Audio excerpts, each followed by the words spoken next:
A ver, hemos estado hablando a lo largo de los últimos seminarios de todo tipo de cosas alrededor de ChatGPT. De hecho, pone ChatGPT Ingeniería de Prompts porque no he cambiado el título o porque he abierto la que no es. Ah, pues sí, pues sí, no he cambiado el título. Qué loco, ¿eh? Bueno, que es que usa la misma plantilla. Entonces, ¿qué ocurre? Que lo que nos falta por ver es el API que hay por detrás. Hemos estado hablando de ChatGPT todo el rato que se apoya en los modelos GPT de OpenAI. Pero al final lo que está haciendo en realidad ChatGPT es una aplicación que se construye sobre esos modelos. Y nosotros también podemos construir aplicaciones sobre esos modelos, que no sean ChatGPT, que tengan otras funciones. Y la idea del seminario de hoy es contaros cuáles son esos modelos, qué funcionalidades son las que podríais aprovechar para meterlas en las soluciones que nosotros construimos. Más allá de a nivel usuario, por decirlo de alguna forma, que era lo que hacíamos con ChatGPT. Vale, entonces, ¿qué otros modelos hay? Porque estamos hablando de los modelos GPT, que es, desde el principio nos hemos centrado en ellos, ¿vale? En los transformadores. Pero hay otros modelos que no son solo de tratamiento de texto, que también utilizan esta tecnología. Por ejemplo, bueno, pues si entréis en la página web de los modelos que presenta OpenAI, tienen destacados el GPT-4.5, el GPT-4o, que son los que encabezan todo y los que dan eh, la mayor parte de la funcionalidad al ChatGPT. Ahora recientemente sacaron el modelo de razonamiento O3 Mini, el O3, o sea, el O1, perdón, que son modelos también de conversación, pero orientados a razonamiento, que luego vamos a ver un poco más en qué consisten, aunque ya lo hemos mencionado en otras ocasiones. ¿Qué pasa? Que como digo, hay otros modelos, aparte de estos de tratamiento de texto. Están los modelos DALI, los modelos TTS y el modelo Whisper, por ejemplo, que es para reconocimiento de audio, los modelos de embedding, los modelos de moderación, ¿vale? Luego, fuera de esto, voy bastante rápido porque luego lo vamos a ver. Luego, fuera de esto, hay vamos, una infinidad de modelos publicados en otras plataformas. Por ejemplo, una de las más grandes es Hugging Face, donde si entráis, pues tenéis un montón de modelos que la gente ha desarrollado y ha publicado y que podéis descargarlos y que hacen todo tipo de cosas, ¿vale? O sea, desde convertir tu cara en un personaje de los Simpson, hasta clasificar tokens, hasta buscar parecidos entre frases, ¿vale? O sea, en convertir cosas en tablas. Hay modelos de inteligencia artificial para todo. No nos vamos a ir ahí porque de momento todavía estamos centrados en el ecosistema de OpenAI. Pero que sepáis que estamos hablando de esto y no es ni mucho menos los únicos, ¿vale? Simplemente es verdad que es un ecosistema que está bien documentado, que tiene bastante comunidad, que es muy accesible a la hora de utilizarlo, es muy sencillo. Entonces he preferido empezar por ahí para que empecemos a contemplar posibilidades a la hora de incorporar este tipo de innovaciones en el software que desarrollamos, ¿vale? Porque me ha parecido de los más sencillitos que hay. Además, si no nos gusta OpenAI porque no confiamos, ya sabéis que Microsoft es su mayor inversor y, y una de las cosas que hacen es que comparten esta tecnología. Entonces, en Microsoft podemos encontrar Azure OpenAI Service, que son estos mismos modelos, pero desplegados en la infraestructura de Azure a través de las facilidades y los paneles y las oportunidades que nos da su infraestructura, ¿vale? Entonces, por ejemplo, una de las cosas que podemos hacer es hacer despliegues propios en zonas regionales concretas, ¿vale? Podemos hacer un despliegue local en Europa, o si vamos a utilizar nuestros servicios en otro punto del mundo, pues usarlo en Estados Unidos o donde sea. Podemos usar balanceadores para acceder a uno u otro, ¿vale? Entonces, en ciertos contextos, pues es mucho más interesante la arquitectura que ofrece eh, Azure para acceder a estos modelos que la que ofrece el propio OpenAI. Porque es cierto que OpenAI al final es un SaaS que es muy fácil de usar, porque es un servicio web al que accedes a través del API y fuera. Pero claro, está en sus servidores, ellos tienen todo el control y establecen todo y nosotros no tenemos muchas oportunidades de tocar ahí para adaptarlo a nuestras necesidades. Además de eso, en Azure estos mismos modelos se pueden explotar a través de distintas formas. Por ejemplo, tenemos el estándar, que es el de paga por uso, el de pago por uso, que es igual que el que tiene OpenAI, ¿vale? Es el mismo sistema, es tú pagas y en función del número de tokens, pues se calcula el coste. Está el aprovisionamiento en PTUs, que básicamente lo que tú haces es que puedes establecer capacidades, reservar disponibilidad de hardware para ejecutar esto y entonces pues tienes costes más predecibles y sabes más o menos cuánto te va, pues eso, es más predecible, ¿no? Sabes más o menos cuánto te va a costar al cabo de un mes. También es verdad que eso está limitando el uso. Si has escalado inadecuadamente tu sistema por exceso o por defecto, pues vas a estar pagando de más o quedándote corto en capacidades cuando necesites un pico, ¿vale? Entonces, bueno, aunque tienen herramientas para gestionarlo, digamos que la diferencia entre pago por uso y esta es básicamente que en uno la demanda es la que establece el coste, pero también el sistema se adapta a esa demanda. Y en el otro, pues tú fijas cuál es la capacidad computacional que vas a dedicarle y pagas por ella. Y luego tendríamos el acceso en batch, que también está en OpenAI, la verdad, y que es que si tú sabes que vas a hacer uso de estos modelos, eh, pues en batch, que no vas a accederlos en tiempo real, sino que tienes, por ejemplo, una serie de documentos de los que quieres extraer conclusiones y hacer resúmenes, por ejemplo, pues en lugar de hacer una petición para cada documento y obtener inmediatamente la respuesta, puedes programar estas operaciones para que ocurran en otro momento, ¿vale? Y ellos te dan la respuesta en un plazo de 24 horas con un 50% de descuento sobre el precio estándar. ¿Vale? Entonces, esto es muy interesante porque hay muchos casos en los que realmente queremos hacer un tratamiento de inteligencia artificial sobre ciertos contenidos y no necesitamos que sea en tiempo real, solo necesitamos alimentar otro sistema, por ejemplo, o una carga inicial de datos, cosas de este tipo. Entonces es muy interesante conocerlo. En cuanto a los precios, voy a hablar de estos dos escenarios, de OpenAI y de Azure, porque nosotros somos partners de Microsoft, siempre estamos estudiando la tecnología y porque tenemos mucha más confianza en base a nuestra experiencia y a sus políticas de esta infraestructura, ¿vale? De esta plataforma. Entonces, voy a hablar de los dos casos, pero en el caso de los precios en concreto, los precios son muy similares. No son exactamente iguales en todos los casos, hay algunas variaciones, ¿vale? Pero ya os digo que el precio no es que puedas decir, no, es que como es de OpenAI la tecnología más barata. No, la verdad es que en casi todos los casos son análogos. También tenemos la opción de usarlo en batch, como decía aquí, entonces lo podemos marcar para ver cuáles son los precios. En OpenAI tenemos el pago por uso basado en tokens, ¿vale? Estos son los precios por 1 millón de tokens.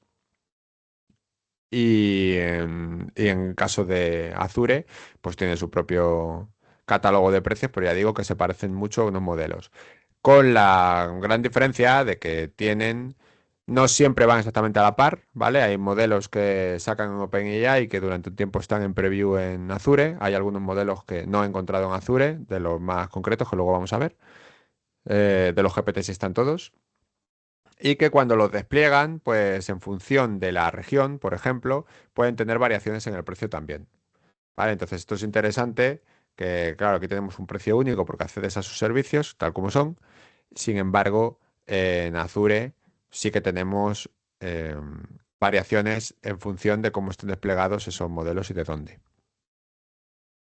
En cuanto a la privacidad, hay que tener muy presente la diferencia que hay entre ChatGPT y el acceso a las APIs de los modelos en OpenAI. Cuando hablábamos de ChatGPT, ya visteis que os comentaba que por defecto un usuario que no sea Enterprise o Team va a entregar sus datos para entrenar, ¿vale? No, salvo que nosotros lo especifiquemos a través de las opciones que hay para ello, que ya las conté en su día, pues esos datos se pueden utilizar para entrenamiento. Además, todos los chats, desde que se borran, se aplica una política de retención de 30 días que se utiliza, según dicen ellos, para distintos fines. Ya puede ser para temas legales, para analizar el funcionamiento de la plataforma y cosas así, ¿vale? En el caso de las APIs no funciona así, ¿vale? Esos términos son de ChatGPT, por eso digo que es muy importante que no los confundamos. En el caso de las APIs, ellos garantizan que no se van a utilizar para el entrenamiento ninguno de los datos intercambiados, ni la entrada ni la salida. La salida pertenece al usuario de la plataforma, en este caso, a nosotros, ¿vale? Y sí que se sigue aplicando la política de retención, que en algunos casos se puede reemplazar por una política de cero retención si lo solicitamos y está argumentado que en nuestro caso esos datos son sensibles y no se pueden almacenar. Pero esto no es algo que se haga en un check, ¿vale? Tienes que escribir, hasta donde yo recuerdo, creo que había que escribir un formulario, rellenar un formulario y, y te postulabas para que te lo resuelvan. Y algunos servicios no se pueden utilizar si se utiliza esta política de cero retención, ¿vale? Porque por su propia naturaleza necesitan de disponer de la información. Por ejemplo, si no recuerdo si era el caso, pero por ejemplo, si subimos una imagen o un audio y lo tiene que procesar, pues no puede haber cero retención porque necesitan el audio hasta que terminen de procesarlo y tal cual. Entonces, no. O si producen una imagen, pues esa imagen se queda en el sistema hasta que caduca. Entonces eso tampoco puede tener cero retención, ¿vale? Cosas de ese tipo eran.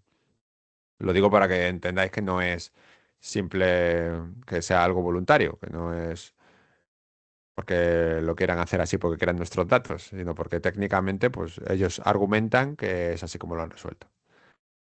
En el caso de Azure son más, o al menos intentan ser más claros a la hora de explicar que no se utilizan los datos para nada, ¿vale? Ellos ponen mucho en valor estas garantías, porque ten en cuenta que al final muchos de sus clientes son empresas que precisamente lo que buscan cuando no utilizan OpenAI es huir de esa mala fama y de esas políticas dudosas que tienen muchas veces. ¿Vale? Entonces, fijaos como aquí destacan en azul todo lo que no en mayúsculas hacen, punto por punto, ¿vale? Entonces, una de las cosas que dicen es que estos datos, pues a sus partnerships, no están disponibles para OpenAI, ¿vale? No se los entregan, no los utilizan para mejorar los modelos, ¿vale? O sea, lo dejan bastante claro. Lo que sí es verdad es que aunque lo he buscado, no he encontrado por ningún sitio las políticas de retención, esas a las que OpenAI está sujeto. Yo en Microsoft no las he visto, ¿vale? No, lo he buscado en la documentación que aparece y no he encontrado ninguna mención. Así que en principio ofrecen muchas más garantías Microsoft que OpenAI, aunque ya digo que en ninguno de los dos casos los datos se utilizan para el entrenamiento. Vale. ¿Y por qué os cuento? O sea, que quería hacer como un barrido de la parte burocrática, ¿no? El precio, la privacidad y más o menos dónde encontrar cada cosa, qué los diferencia. Pero aquí lo que nos interesa, lo que os quiero hablar hoy es para qué os quiero contar estos modelos. ¿Para qué nos sirve? Bueno, pues estos modelos al final proporcionan un montón de superpoderes, lo llaman algunos, no me resulta un poco ridícula la palabra, pero creo que viene bien para el caso. Y es que al final pues, nos da la capacidad de hacer análisis de textos, hacer previsiones, hacer reconocimiento de audio para hablar con voz humana. Nos permiten hacer cosas de visión, ¿vale? De identificar cosas en imágenes, generar imágenes, ¿vale? Explotar el conocimiento que tengamos de otras formas, hacer búsquedas de formas con lenguaje natural, o sea, con contenido semántico. Hay un montón de cosas en torno a estos modelos que podemos construir. Entonces, si nosotros metemos aquí nuestras aplicaciones y las integramos con estas capacidades, pues vamos a poder llevar nuestro software a un nivel diferente, ¿vale? Y eso es el objetivo de este seminario, contaros un poco por encima. Vais a ver que voy a traer cosas técnicas, pero no me voy a parar para nada en las cosas técnicas, ¿vale? O sea, hoy voy a molestaros a todos. Los que queréis ver cosas técnicas no las vais a ver y los que no queréis ver cosas técnicas vais a decir, pero ¿por qué me estás enseñando estas pantallas con texto? ¿Vale? Pero lo importante es que voy a intentar quedarme en el camino del medio, que entendáis más o menos qué capacidades son las que le podéis aportar a vuestro software para evocaros ideas, para inspiraros a encontrarlas, ¿vale? A detectar esas oportunidades. Y también enseño un poquito del código para que tengáis una noción de la complejidad, una sensibilidad de lo difícil o fácil que podría ser, ¿vale? Luego ya, si queremos ver un caso concreto, pues ya lo veríamos por separado, nos centraríamos en ese caso y analizaríamos la documentación del API y lo que haga falta. Pero quiero que tengáis una idea del ecosistema. Entonces, de hecho, no sé si habéis oído hablar de los agentes, que está ahora en boca de todos porque llevan todo este año. eh, hablando de que se estaba produciendo un ralentizamiento en las capacidades de entrenamiento de los modelos, pero que ahora todo ese esfuerzo iba a ir en la construcción de agentes sobre estos modelos que ya existen, que de alguna forma lo que hacen es reemplazar acciones humanas, ¿vale? Que, integrándose con otras aplicaciones. O sea, básicamente lo que hacen es generar flujos de trabajo e intentar ser autónomos por sí mismos, dentro de lo que cabe. Y para conseguir esa autonomía tienen que integrarse con las soluciones, ¿vale? Tienen que ser capaces de tomar acción en el mundo real de lo digital que es, pues las aplicaciones a través de sus APIs, ¿no? Entonces, en el caso de estos modelos, precisamente aportan aquí, ¿vale? En las capacidades que pueden tener, en las habilidades que pueden desarrollar estos agentes, pues están estos modelos que son capaces de leer, de oír, de hablar, ¿vale? Y en las acciones que pueden realizar son las integraciones que nosotros hagamos con los sistemas que ya existen. Es donde pueden tomar acción en el mundo. Entonces aquí es donde están las integraciones que hagamos con nuestro software o con software de terceros, ¿vale? Por eso digo que es importante conocer otros modelos porque incluso aunque de verdad se parase el desarrollo o se frenase mucho el desarrollo de los modelos GPT, a través de los agentes, estas integraciones van a seguir aportando mucho valor. ¿Y qué pinta tienen estas integraciones? Bueno, pues en su nivel más bajo es a través de APIs, ¿vale? Estos modelos normalmente lo que nos van a exponer son APIs que podemos utilizar. Por ejemplo, aquí tenemos un API que está en este endpoint de aquí, ¿vale? El de Chat Completion, que luego lo veremos, ¿vale? Que vale para completar un chat. Es básicamente lo que está haciendo todo el rato ChatGPT por debajo, ¿vale? Y tiene algunos parámetros de autenticación, lógicamente. Y luego nosotros les entregamos información, ¿no? Pues en esta información tenemos, por ejemplo, el modelo al que queremos que utilice este endpoint, ¿vale? En este caso sería GPT-4o y los mensajes que intercambiamos. Entonces, el de chat completion lo que hará será completar la conversación, ¿vale? Luego vamos a ir viendo esto un poquito mejor. No me voy a parar, ya digo, en la parte técnica, no va a ser esto algo muy duro, pero bueno, vais a ver pantallas como esta y para que sepáis un poco interpretar qué es lo que contiene, pues que sepáis que está el endpoint, básicamente, y los datos que enviamos al sistema o en algunos casos los que recibimos, ¿vale? Pues aquí lo vamos a encontrar. Si no nos vemos muy atrevidos con el tema de utilizar directamente el API REST, pues por ejemplo, para experimentar estas llamadas como acceden directamente a los modelos, no podemos usar ChatGPT, porque ChatGPT está metiendo por encima una capa de abstracción y unas funcionalidades que hacen que se comporte de forma distinta a lo que sería la experiencia de usar directamente las APIs. Pero tenemos el Playground, ¿vale? Que es esta página web de aquí. Vamos.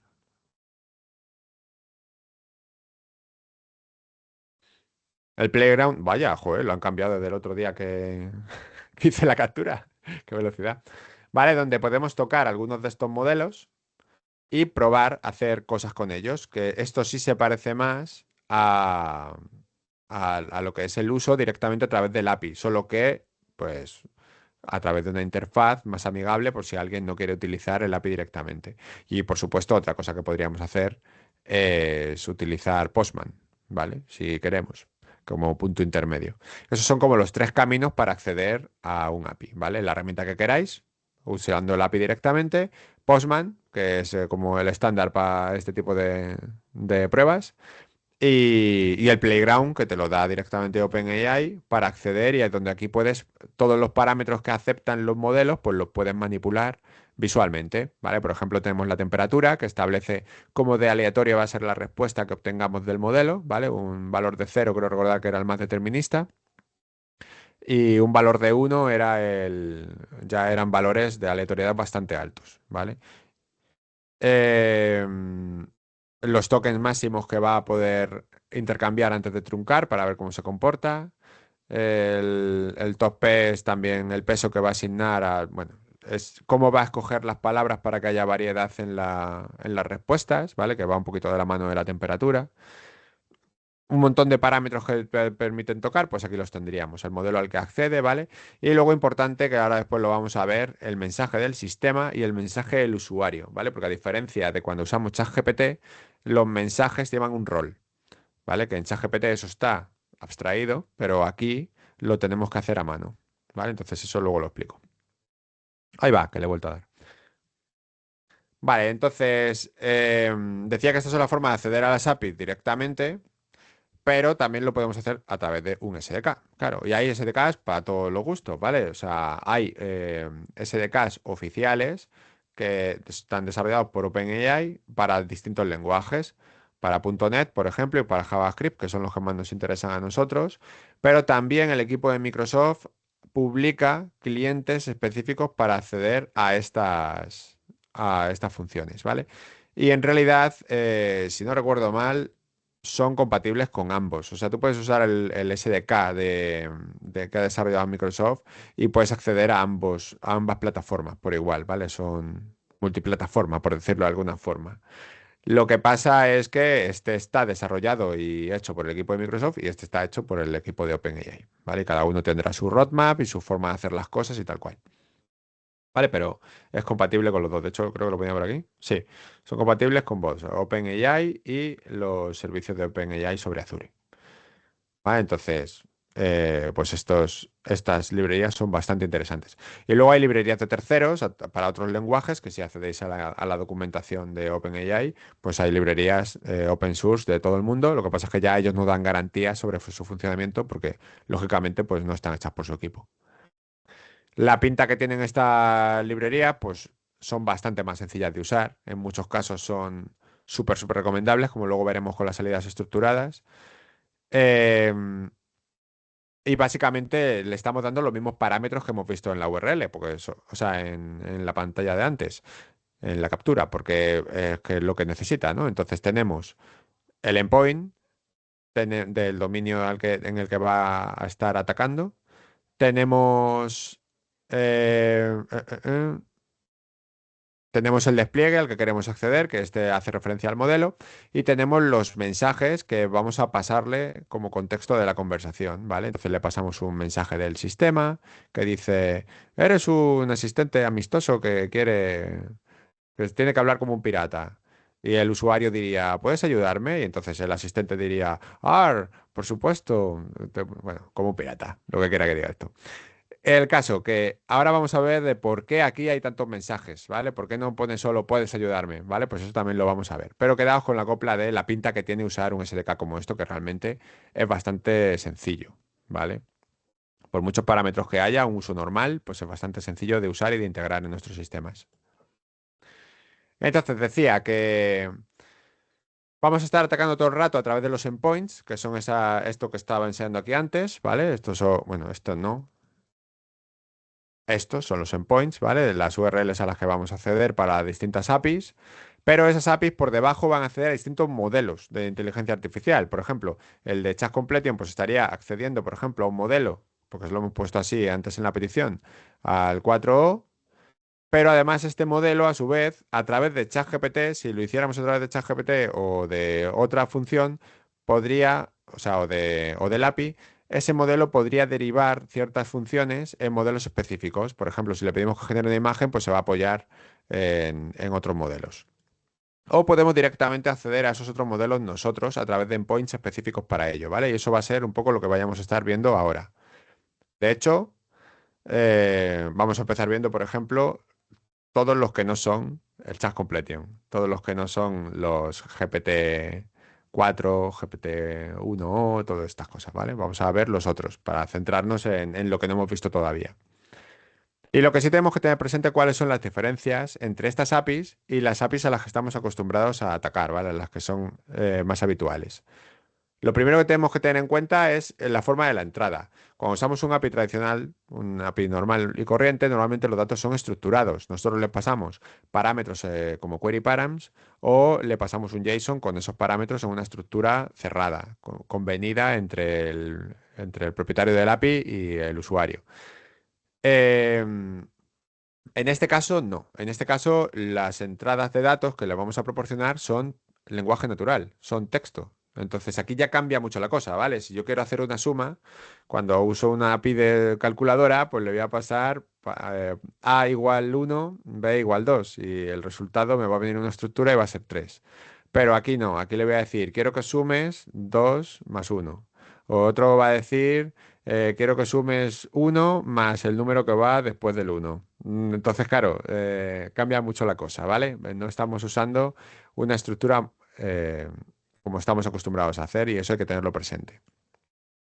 Otra cuestión es el determinismo. Normalmente en las APIs tradicionales la lógica de negocio es la que es. Entonces, si tú le das dos veces la misma petición, pues él te va a dar dos veces la misma respuesta.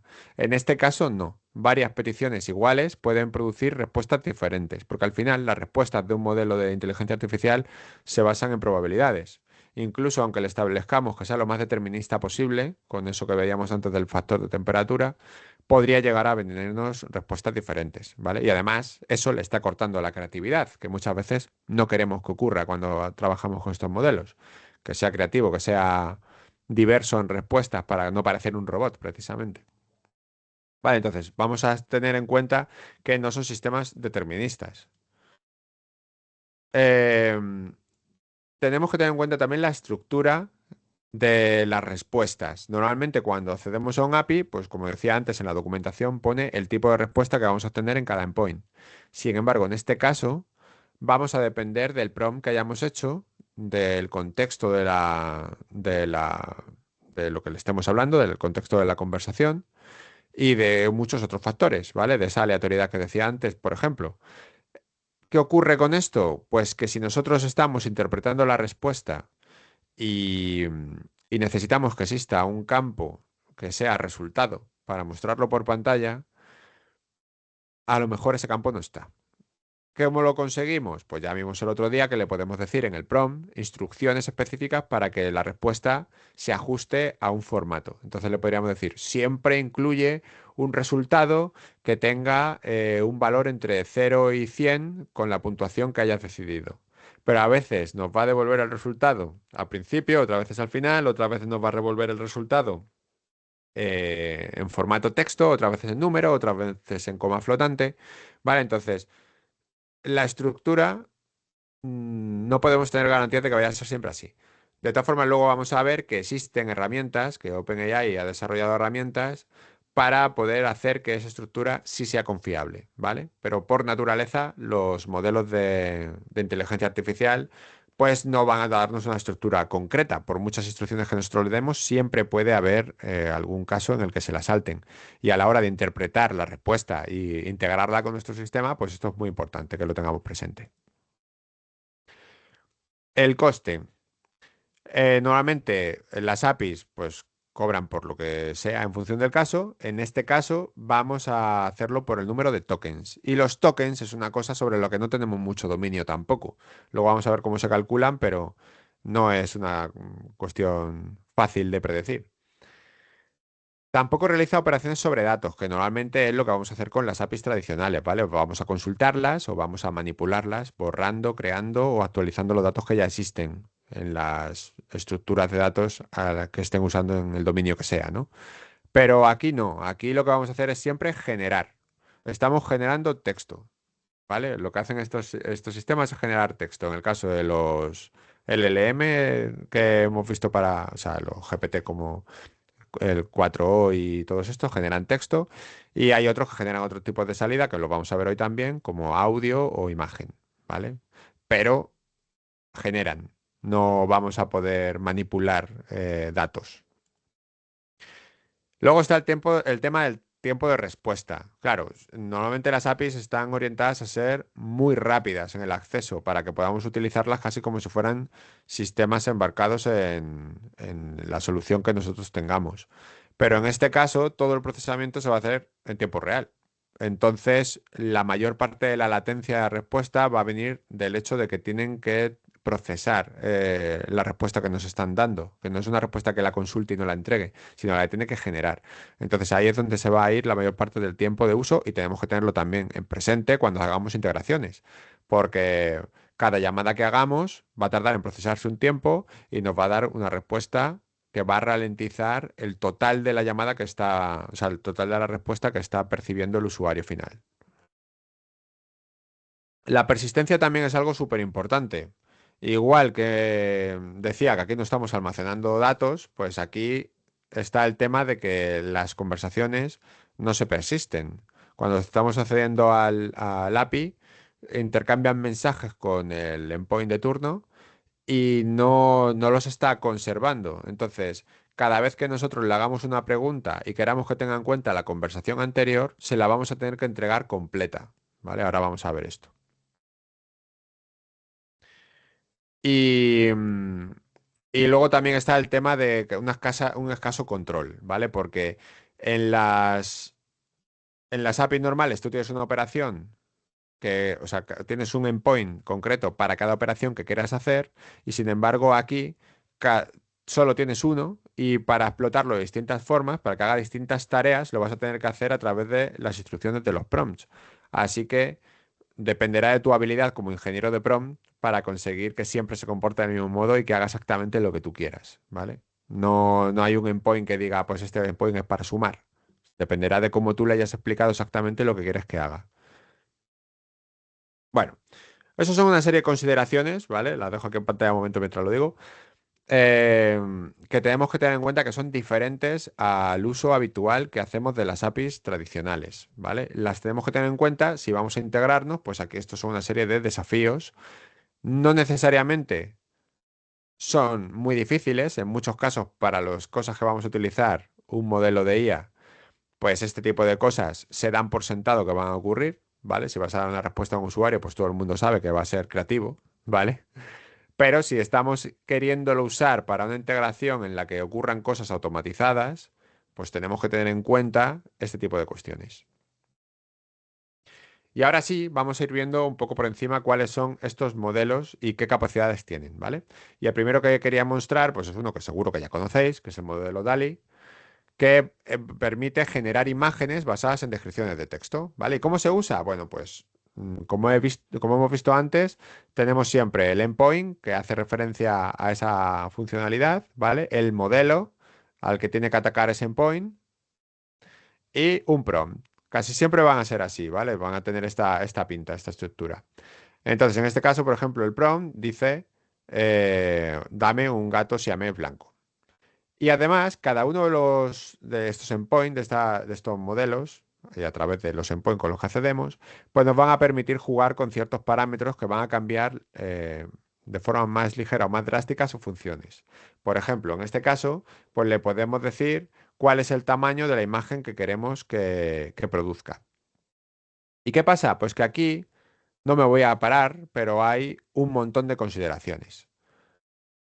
Por ejemplo, si le damos un tamaño u otro, aparte del coste que va a suponer y de lo que va a tardar en generarla, pues vamos a poder tener mayor o menor calidad con la que jugar, ¿vale? No solo en resolución, sino que la respuesta, pues también si hacemos que sea un tamaño más grande, pues estamos permitiendo capacidades del modelo que no tendría si es una cuestión más pequeña. Ahora, me explica muy mal, pero ahora lo vamos a entender. Por ejemplo, aquí este es el gatito que me generó cuando lo hice, ¿vale? Pues si alguien lo quería ver, por cierto. Un poquito suave, como todas las imágenes que hacía Dali.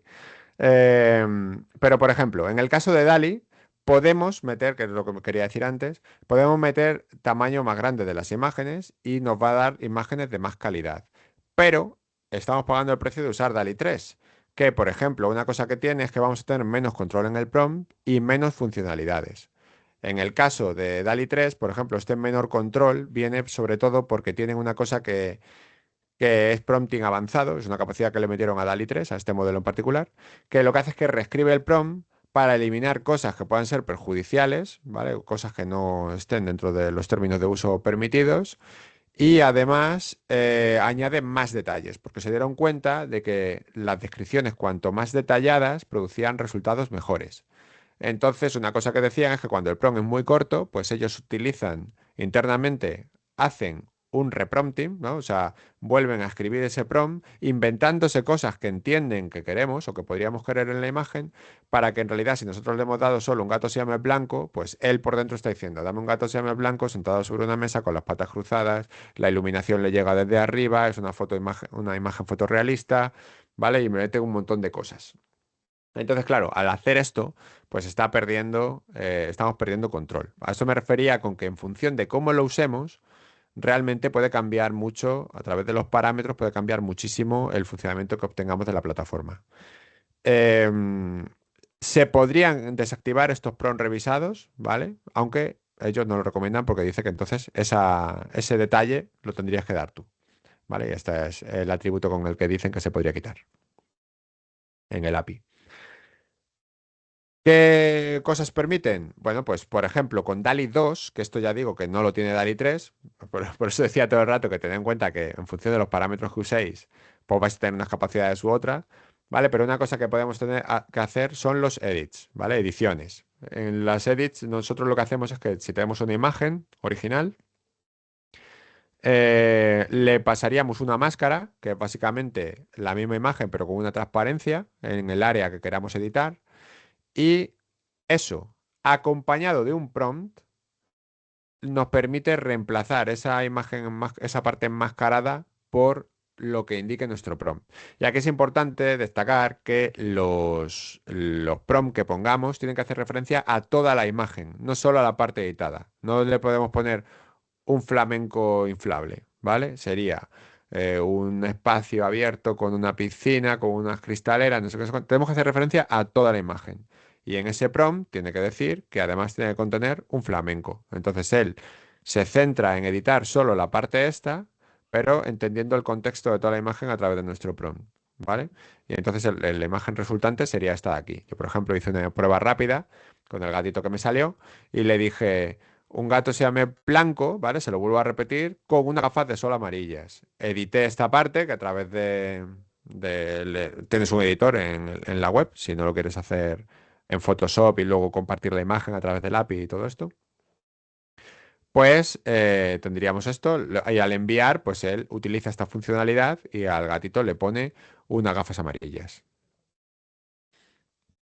Y luego tenemos también con DALI 2 una capacidad que DALI 3 no tiene, que es el de las variaciones, que es básicamente pasar una imagen de referencia y pedirle que te pase una versión diferente, ¿vale? Entonces puedes hacer pues, variaciones de la misma imagen hasta dar con la que te guste, o si tienes una imagen y no eres un poco anárquico y no te gustan los derechos de uso, pues es una herramienta potente para saltártelos. No lo hagáis, está feo. Pero, pero es para ese tipo de cosas para las que se podría usar, ¿no? Entonces, estas variaciones lo que te van a dar es, a través de lo que él interpreta de la visión por computación que hace de esta imagen, pues te va a dar una imagen nueva que contiene los mismos elementos, pero un poquito cambiados. ¿Qué, qué pasa con esto? Bueno, pues que hay que tener muchas cosas en cuenta y es que en realidad en el tema de imágenes ya veremos que DALI no es tampoco mi herramienta favorita.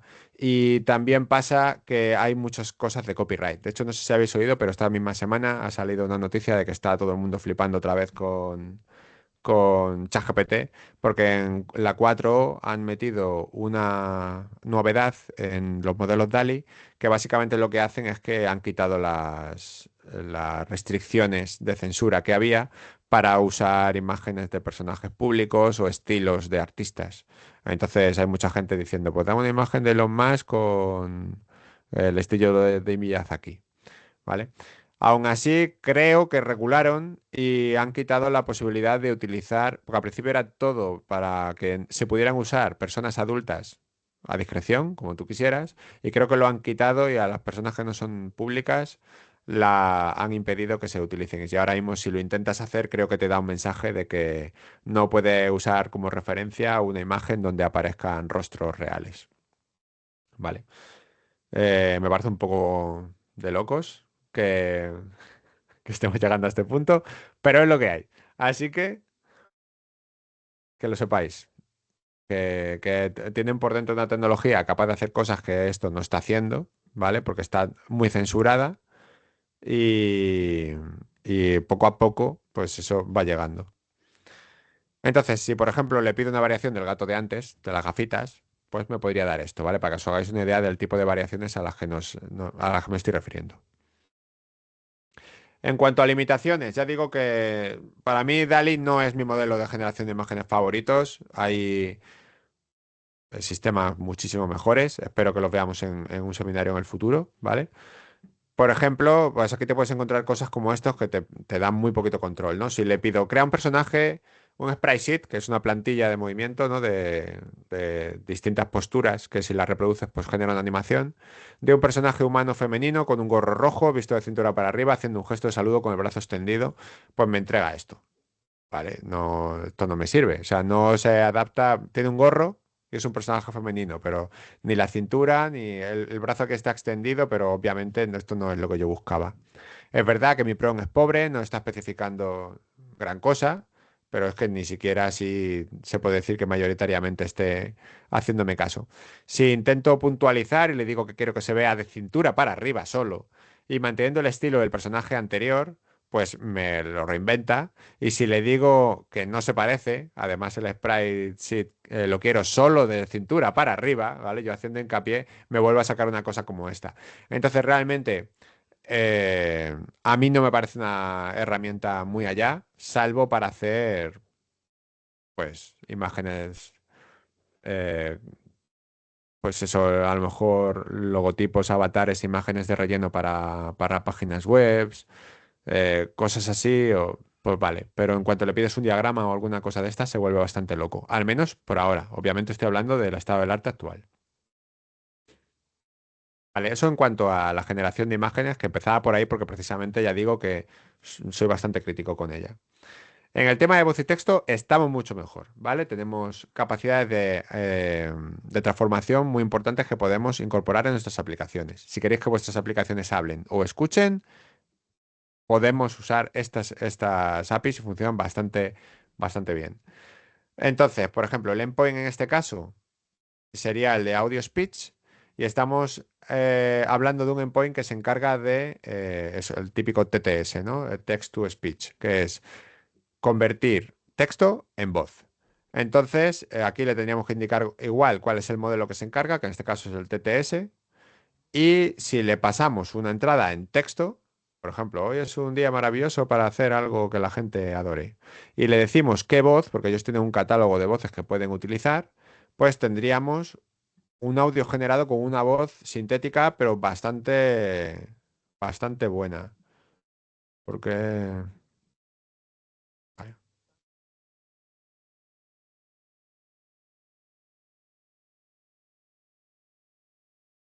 espero que lo hayáis oído, porque si no he estado callado como un tonto. Creo que no entra el audio, al menos yo no lo Vaya oigo. por Dios, pues lo tengo No, compartido, no se ha lo oído, ¿no? prometo. Lo dije al principio. Lo dije al principio que lo compartía. ¿Por qué no entra? No lo sé.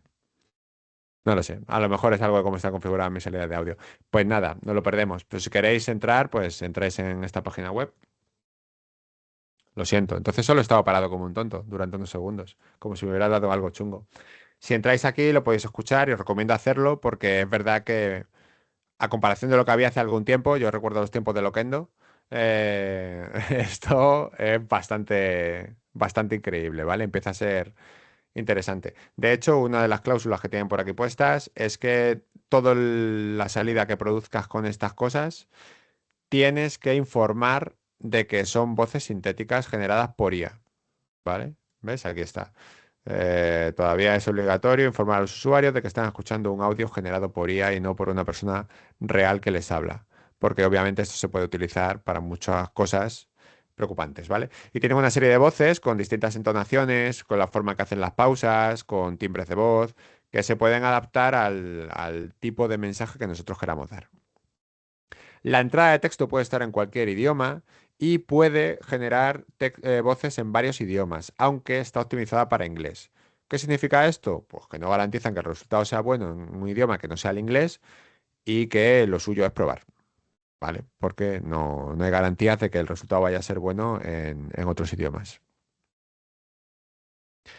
Aquí está la lista de idiomas que ellos soportan con un WER, creo que lo llaman, del 0,5, que viene siendo que más o menos se equivocan en una palabra de cada dos. Pero bueno, la verdad es que para los estándares de la industria ya es lo que se pide, ¿vale? Entonces, no está mal y lo cierto es que he visto en Reddit varios hilos donde hablaban de cómo funcionaba, que lo habían puesto a prueba con gente de distintas nacionalidades y que los resultados en estos idiomas eran bastante o suficientemente buenos por lo menos, ¿vale? O sea que se puede utilizar. Y luego está la función inversa, que es el de speech to text, que es convertir una voz en texto. Nosotros le facilitaríamos en este caso un audio y él nos daría la transcripción, ¿vale? Lo que diga ese audio. Igual hay un montón los idiomas de antes son los idiomas admitidos.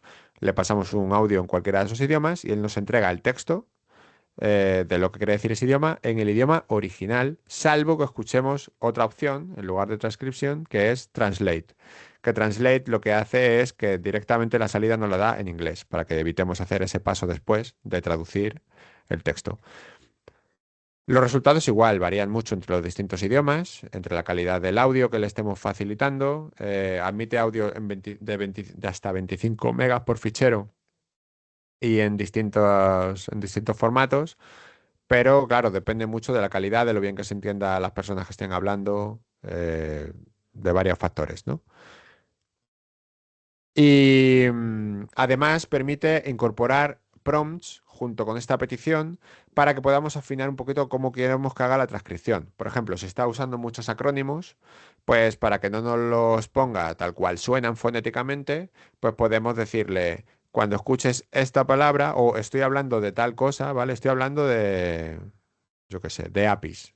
Pues tú al ponerle en el prompt que estoy hablando de APIs, API, pues él cada vez que usa API, cada vez que lo lea, pues te va a poner el API en mayúsculas porque sabe que es un acrónimo que hace referencia a ese tipo de interfaz, ¿no? Entonces, si quieres puntualizar ese tipo de cosas, puedes hacerlo a través de un prompt que permite. Pero ese prompt no permite mucho más. No le puedes decir, vale, y cuando me lo traduzcas, tradúcemelo en verso, ¿vale? Para eso no está pensado. Está pensado para ayudarle a interpretar lo que contiene la transcripción del audio. Luego está el modelo de embeddings, que suena un poco raro, pero para mí es uno de los que más me gustan y el que espero que empecemos a incorporar mucho próximamente, ¿vale? ¿Qué son los embeddings? Ya lo he contado, creo que en tres de los seminarios anteriores, pero para que os venga un poco a la mente lo que habíamos hablado en su momento, es esto, ¿vale? Es vectorizar las palabras para poder acercarlas en un espacio multidimensional y saber cómo están relacionadas entre sí, ¿vale? Entonces, básicamente lo que hacen los embeddings es convertir textos en vectores, en vectores numéricos, ¿vale? Y con eso, pues permite una manipulación matemática que la palabra escrita en castellano o en inglés o en lo que sea no permite. Por ejemplo, si nosotros cogemos distintas canciones y les aplicamos una técnica de embedding, obtendríamos esos vectores y si los representamos en el espacio, esos vectores, ¿vale? Porque son coordenadas en un espacio multidimensional, pues podríamos tener una nube como esta, donde las canciones folk van a estar colocadas cercanas entre ellas, las canciones rock van a estar cerca entre ellas, ¿vale? Pues esto es lo que conseguimos a través de los embedding, poder ubicarlos en el espacio para luego someterlos a distintas manipulaciones y consultas. ¿Vale? Si cogemos los libros que hay en nuestra biblioteca y le hacemos la misma técnica, pues podríamos igual decir qué libros están muy centrados en la ciencia ficción, cuáles son de no ficción, cuáles están entre la ficción y la fantasía, ¿vale? Pues estos embeddings nos permiten hacer ese análisis interno del significado de las palabras, del significado del contenido de los textos. Esto es súper interesante, ¿vale? Imaginaos, por ejemplo, que estamos metiendo veredictos de juicios, ¿vale? Pues entonces luego para encontrar jurisprudencia sería mucho más sencillo, porque podríamos directamente ir a casos que por su contenido están cercanos entre sí. Tendríamos ya casos que han ocurrido en el pasado que se parecen al caso que nosotros estamos estudiando, ¿vale? Eso no se puede hacer con una base de datos tradicional. Luego a eso le podríamos seguir aplicando filtros. Podríamos decir, vale, no, pero quiero uno en el que el juez sea este, en el que el caso se haya llevado en Estados Unidos, en que no sé qué, no sé cuánto, y vas acercando tu tiro. Pero para encontrar esos casos parecidos, uno de los criterios de filtro sería la semántica, ¿no? De qué está hablando el caso. Pues eso lo podríamos conseguir a través de los embeddings. Entonces esto me parece súper, súper potente, no es algo nuevo, ¿vale? Es algo que se está usando con frecuencia en muchos casos. Es algo que se utiliza normalmente para el RAG, para incorporar conocimiento de- externo a estos modelos de inteligencia artificial, que ya lo hemos hablado también en otros seminarios, ¿vale? Pues que sepáis que está ahí. ¿Y para qué cosas sirven? Pues ya digo que esto del embedding suena un poco raro, ¿no? Pero ya digo que se utiliza para muchísimas cosas. Por ejemplo, para búsqueda, que es lo que estaba comentando ahora. Vas a poder ubicar las cosas en el espacio, por lo tanto vas a poder encontrar resultados que son relevantes por cercanía, porque se parecen entre sí, como lo que decíamos de la música o de los libros, ¿vale? Podríamos priorizarlos para que aparezcan primero en los resultados de búsqueda. Podríamos usarlos para clusterización. Si nosotros simplemente tenemos textos, pero no sabemos de qué tratan, pues con esto podríamos encontrar qué tipo de cosas es las que estamos trabajando. Por ejemplo, si... Perdón. Si tenemos nuestras, yo qué sé, documentos de análisis de información, de sistemas de información y los volcamos aquí, podríamos clusterizarlos para ver si nosotros estamos trabajando, por ejemplo, en proyectos que son de logística, si estamos trabajando en proyectos que son no sé qué, qué categorías hay dentro de las ASIS que realizamos. Obviamente eso no hace falta hacerlo porque lo sabemos, ¿vale? Porque hacemos ese análisis por otros medios, pero imaginaos un escenario en el que no sepamos qué tenemos, ¿no? Que tenemos, yo qué sé, 1 millón de documentos y no sabemos a qué hacen referencia. Pues si queremos explorarlos, una forma sería clusterizarlos para saber de qué tipos de contenidos estamos hablando. Tendríamos la posibilidad de usarlo para recomendaciones, pues igual que antes. Si los usuarios están haciendo este tipo de acciones, normalmente hacen esta otra, pues yo, si soy capaz de ubicar mis acciones en el espacio, puedo saber qué acciones le puedo recomendar porque otros usuarios también la hacen, ¿no? Es cómo funcionan los sistemas de recomendación de productos en las tiendas online y todo esto. Pues aquí con los contenidos puede pasar igual. Si un usuario está escuchando siempre canciones folk, pues y tengo la capacidad de saber a qué hace referencia otra canción, pues puedo saber si esa canción es folk o no para pasársela, ¿vale? Si no la tengo catalogada, a través de esto lo podría hacer, por ejemplo. Y buscar relaciones de proximidad para ofrecer esos contenidos como recomendaciones. Detección de anomalías. Esto sería al revés, ¿vale? Si la recomendación lo que estamos intentando es ofrecer cosas que el usuario todavía no ha visto y que estén juntas, pues con esto lo que haríamos sería detectar aquellos elementos que están aislados en el conjunto, porque pueden ser, por ejemplo, para detección de fraudes, ¿vale? Pues si alguien se está saliendo mucho de lo habitual, es un caso a estudiar, ¿no? Es una anomalía. Hay que ver por qué está ahí, por qué está en el espacio tan separado del resto de elementos o estudiarlo aparte, a ver qué le pasa, ¿no? Pues para ese tipo de cosas, si hay un sistema que se está comportando de una forma siempre y de repente hace una cosa rara, pues es algo a lo que prestar atención. O a lo mejor simplemente queremos sacarlo para que no ensucie un análisis o unas estadísticas. Pues con esto, con esta herramienta, lo podríamos identificar porque al representarlo en el espacio podemos ver si ese elemento está solo, si está aislado. Y eso es un outlier, un caso extraño. En cuanto a diversidad, igual, si estamos, por ejemplo, cuando se entrenan los sistemas de inteligencia artificial, tenemos que intentar que no existan grandes sesgos. Entonces, normalmente todos los conjuntos tienen que estar representados por igual. Pues al representarlos en un espacio, podemos ver si ese espacio está homogéneamente repartido y si hay muestras para todas las tipologías de datos, ¿vale? O si hay alguna muestra que está más escasa o alguna está sobre representada. Pues con esto podríamos analizarlo. Y clasificación. Se parece un poquito a la clusterización, con la diferencia de que en clasificación existe etiquetado. Es decir, que tú en clusterización ves cuántos grupos diferentes hay, pero no sabes realmente qué contienen hasta que un experto no los examina. Y en la clasificación, tú lo que sabes es que tienes una serie de canciones folk y te llega otra y entonces, pues estos, por ejemplo, por votación, pueden decidir que como son el grupo más cercano, pues este pertenece a este grupo. Y entonces esta que te ha llegado, la categorizas, la clasificas como canción folk, ¿vale? Solo sabías que estaba cerca, gracias al embedding, pero no sabías qué categoría es. Pues si ya tienes otras categorías previamente etiquetadas, pues hay distintas técnicas para poder etiquetar las nuevas que te vayan llegando. Vale, entonces estos son algunos casos de para qué pueden usar los embeddings. Y los embeddings se calculan, entre otras formas, pues mediante modelos de inteligencia artificial. Entonces, uno de esos modelos es este, el Text Embedding 3 Small, pues es uno de los que ofrece OpenAI.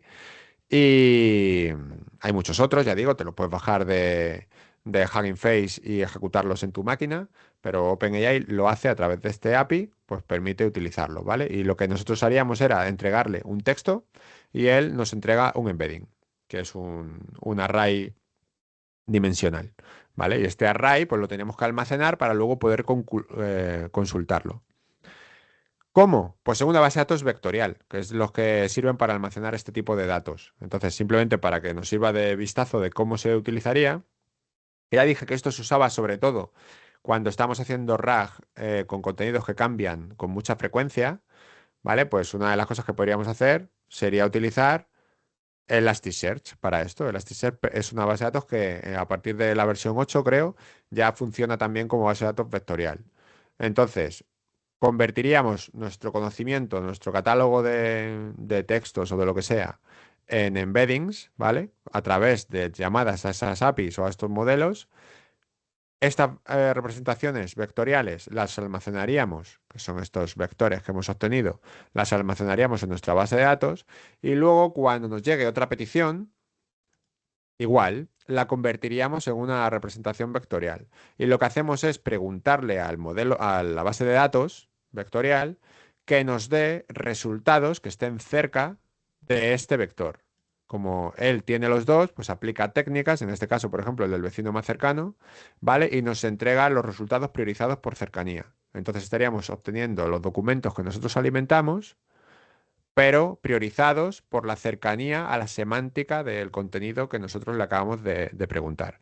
No hay que confundir esto con algo que ya hacía, que ya conocemos todos de Elasticsearch, que son las búsquedas borrosas estas, la Fuzzy Search, que lo que hacen es trabajar con cadenas de texto, pero de una forma, o sea, generan los índices y tal, de una forma que no hace falta que pongas la palabra exacta o la frase exacta, ¿vale? Por la forma en que funciona internamente, que ahora no voy a entrar porque no entra el caso, pero por la forma que funciona, lo que te está permitiendo es flexibilidad a la hora de, por ejemplo, escribir una frase o de ordenar las palabras en la frase o de fallar en caracteres o en palabras, ¿vale? Que no estén exactamente en el texto que buscas. Pero esto no es esto. Esto busca por la semántica, por la cercanía que tienen en ese espacio multidimensional, ¿vale?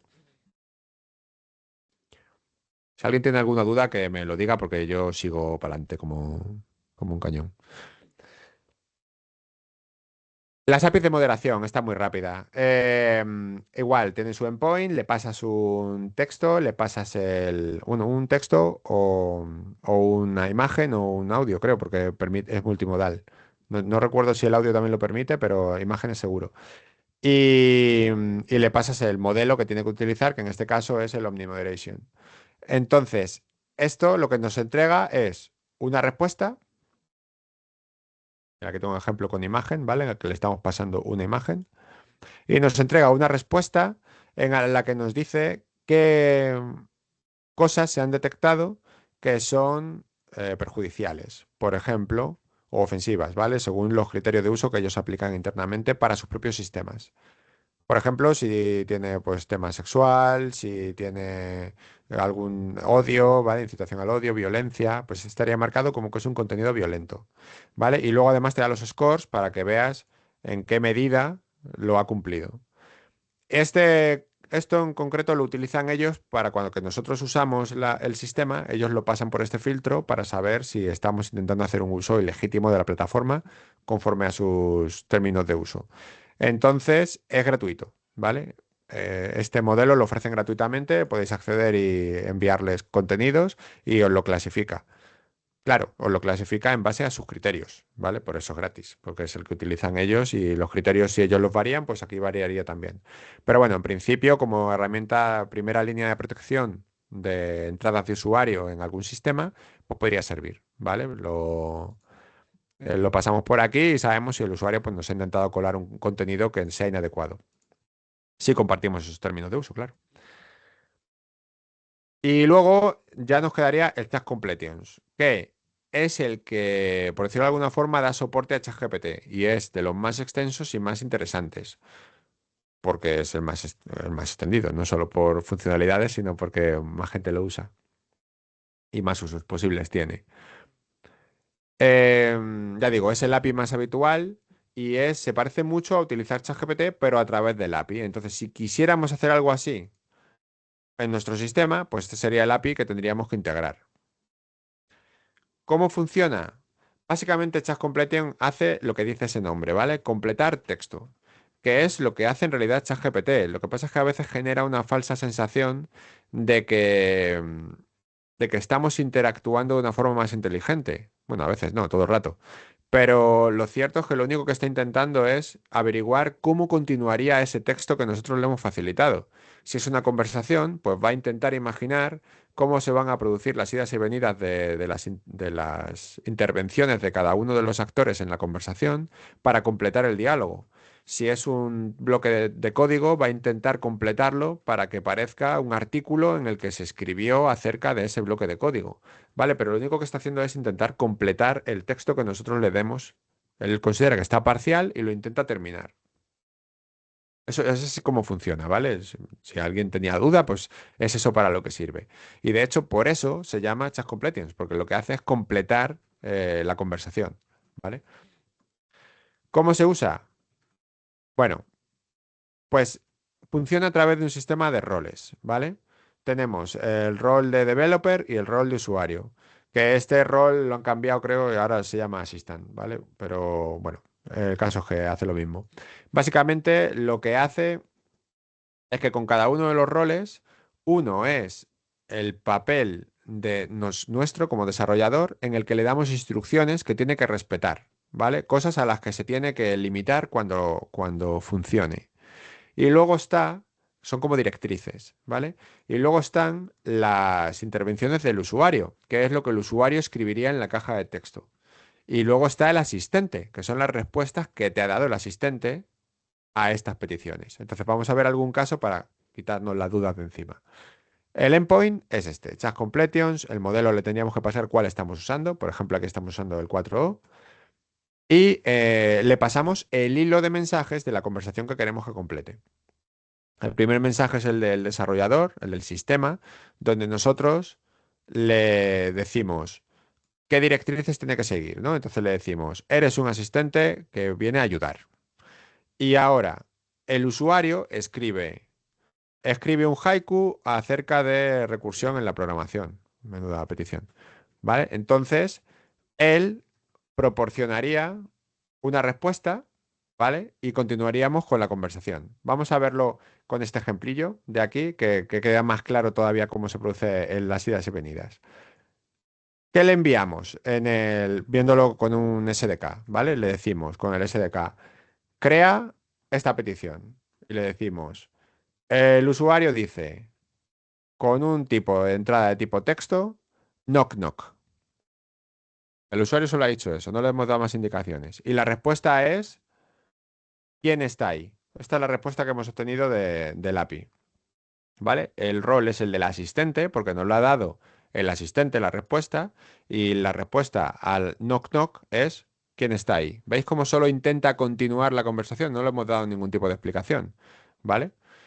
Entonces, si nosotros quisiéramos decirle algo más, tendríamos que darle toda la conversación que hemos mantenido hasta ahora, porque, como decía antes, estas peticiones no tienen estado, son statelets, no tienen conocimiento de lo que ha ocurrido antes, igual que cualquier otra API, salvo que diga lo contrario, eh, toda la información tiene que ir en cada petición. Entonces, si nosotros queremos continuar la conversación, tendríamos que hacer una nueva petición donde le digamos knock knock la respuesta del asistente, por eso existe esta etiqueta y es en lo que me quería parar, ¿vale? Que tenemos que ir explicándole quién ha dicho cada entrada para que él luego pueda continuar sabiendo quién ha hecho qué, ¿vale? Y el usuario diría ahora naranja, ¿vale? Y él respondería con alguna otra ocurrencia que le venga en mente en base a esta conversación, ¿vale? No sé si esto ha quedado claro, pero es importante, ¿vale? Que entendamos que a la hora de trabajar con completions, cada petición tiene que incorporar toda la información relevante para que él tenga el contexto de lo que ha estado ocurriendo y sepa continuarla. Entonces, ¿qué pasa? Que aquí nos vamos a encontrar con un problema en la limitación del contexto, que es a la hora de integrar estos sistemas, pues es uno de los problemates más gordos que vamos a tener, ¿vale? A medida que la petición se va volviendo más compleja, que la conversación se vuelve más y más larga, pues va a haber más turnos de conversación, va a haber más aquí de usuario, asistente, usuario, asistente, usuario, asistente, usuario, asistente que vamos a estar enviando y las peticiones se van a volver más y más pesadas. No solo eso, sino que se van a volver más lentas porque el procesamiento de todo eso va a ser más largo, ¿vale? Lo mismo que ocurre cuando usamos ChatGPT, que las primeras peticiones a lo mejor son más rápidas, pero a medida que la conversación se extiende y se extiende, pues empieza a ser un poquito más pesado, porque tiene más que procesar. Y además vamos a tener que tener en cuenta ese límite de tokens que existe, ¿vale? Y a la hora de calcular el límite de tokens, los tokens no son solo la información que le estamos pasando, sino que también son la información que está produciendo, ¿vale? Eso tenemos que sumarlo a la hora de saber cuántos tokens vamos a consumir. Y hay que tenerlo en cuenta en dos parámetros. Están los tokens de salida, que son los tokens que el sistema ha usado para la respuesta solo, y la de la ventana del contexto, que es la suma de la entrada y de la salida, que es esto que decía, ¿vale? La suma de ambos. Entonces, cada modelo tiene unos límites diferentes. GPT-4 tiene 16.000 tokens de salida, ¿vale? O sea, las salidas de cada interacción.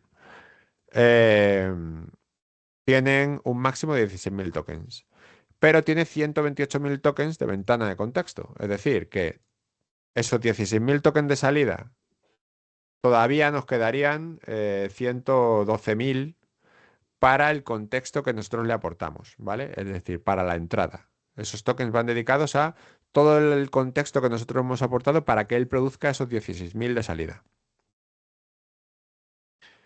Como no sabemos cuántos tokens tienen los textos que nosotros le estamos enviando y las conversaciones a medida que crecen, existen varias herramientas para poder predecirlo y saber cuándo tenemos que empezar a cortar cosas, quitar interacciones o pasos de la conversación, las más antiguas quizás, escoger aquellas con pinzas de las que son más importantes y conservarlas y otras descartarlas, ¿vale? O simplemente truncar, ¿vale? Por decir algunas formas de hacerlo. Pues existen herramientas para poder saber antes de hacerle la petición si vamos a exceder el límite de token. Y algunas de ellas pues son, por ejemplo, Tokenizer, que es una herramienta que está online, que tú le pasas una frase, esto es un poco para jugar y ver cómo funciona, ¿no? Y te dice cuántos tokens hay, cuántos caracteres va a procesar en la petición. Aquí, por ejemplo, la frase distintos modelos tienen diferentes límites, pues son 6 tokens. No corresponde exactamente al número de palabras, que son 5, ¿vale? Porque distintos son dos palabras distintas. Y luego fijaos que los tokens además tienen otras cosas, como que normalmente van precedidos de un espacio y cosas así, ¿vale? Pero bueno, eso es lo de menos. Lo importante aquí es tener en cuenta que el número de tokens, si la conversación va a crecer, si va a ser incremental el intercambio de peticiones, hay que tenerlo en cuenta, que no se exceda. Y luego tenemos una librería que se llama TikToken, que te la puedes integrar en tu sistema y que igual, tú le pasas un texto y te dice el número de tokens que le corresponderían al texto para un modelo específico. Tiene un catálogo de modelos que puedes utilizar y es una librería, en este caso es una librería de Python. Y existen otras librerías que también lo hacen. Vale, eso sería eh, la parte de tokens, pero Chat Completings, además de completar solo con texto, puede hacer muchas cosas más, ¿vale? Por ejemplo, una cosa que puede hacer es trabajar con imágenes. Tiene capacidades de visión, ¿vale? Entonces, si tú le pasas una imagen, que igual tiene sus limitaciones, puede tener hasta 20 megas de tamaño, le puedes pasar un número limitado de imágenes, no recuerdo si eran 10 en cada petición o algo así, ¿vale? Pues esa la puede utilizar como parte del contexto para producir su salida. Aquí, por ejemplo, hay una conversación en la que dice, ¿qué hay en estas imágenes? Y pasamos dos imágenes, ¿vale? Esta es la petición del usuario. El contenido esta vez, en lugar de ser solo un texto, pues es un texto y dos archivos adjuntos. ¿Veis? Por eso quería poner el API, para que veáis que realmente no es muy difícil de usar, ¿vale? Pero hay que tener en cuenta cómo funciona. Entonces, aquí él nos respondería interpretando lo que contienen esas imágenes, pues a continuación vendría una respuesta del asistente diciendo, pues la descripción, ¿no? Contiene un perrito mirando a un árbol o lo que sea.